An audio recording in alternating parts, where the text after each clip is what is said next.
Actually, dalawa ang issue natin. Unang-una yung supply at pangalawa yung presyo. Nakuha ko lang yung every Monday may report ang DOE. So for gasoline, 57 days. For diesel, 47 days. So ito, delikado to dahil primarily uh, diesel ang primary fuel natin, lalo na sa mga public transportation.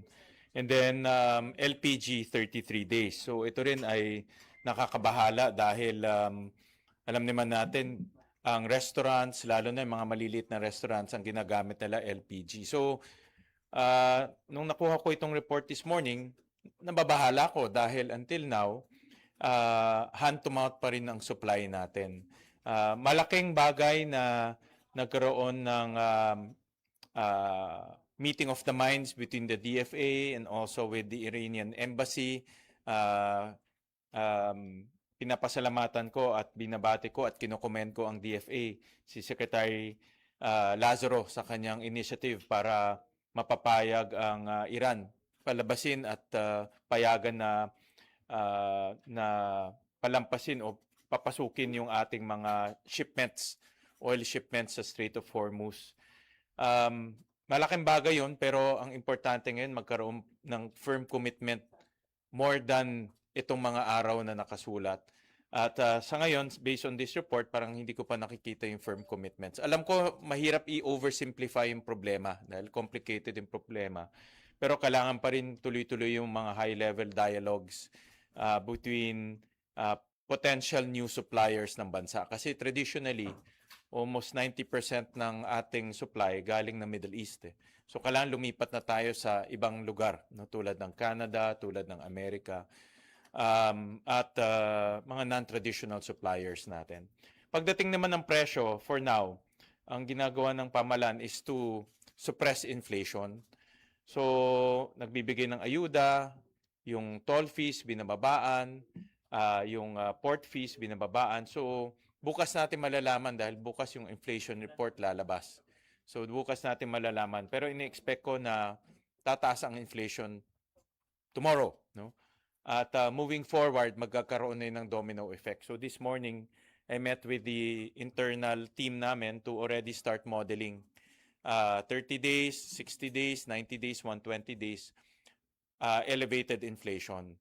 At nag-umpisa na rin kami mag-draft ng potential bayanihan 3 para if ever umabot to ng 120 days at yung purchasing power ng ating mga kababayan babagsak o mag-erode, ang mga small and medium enterprises mahirapan sila sa kanilang mga supplies, kailangan ng gobyerno mag-step in para tumulong, no?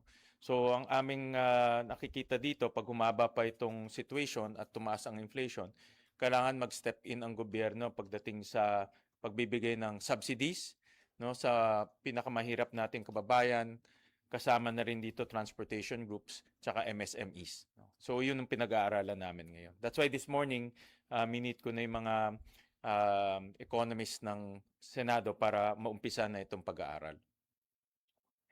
Dalawang bagay sa oil deregulation law na pwedeng gawin ng Pangulo pag nag-declare ng national emergency or national energy emergency. No? Una, to take over yung mga oil facilities para maayos yung supply ng petrolyo sa ating bansa. At pangalawa, pwede in take over operations. Ang interpretation ko sa operations, kasali dito ang presyo. No? At kaya, in my opinion, pwede nang gamitin ng Pangulo yan in case na talagang tataas ng sobra-sobra yung presyo ng petrolyo, pwede niya nang mag-trigger ng isang price freeze. No? For example, sa LPG, kung ang LPG, sisipa siya ng 30 pesos to 40 pesos. Ngayon, sinek namin kanina about 20-something pesos per kilogram.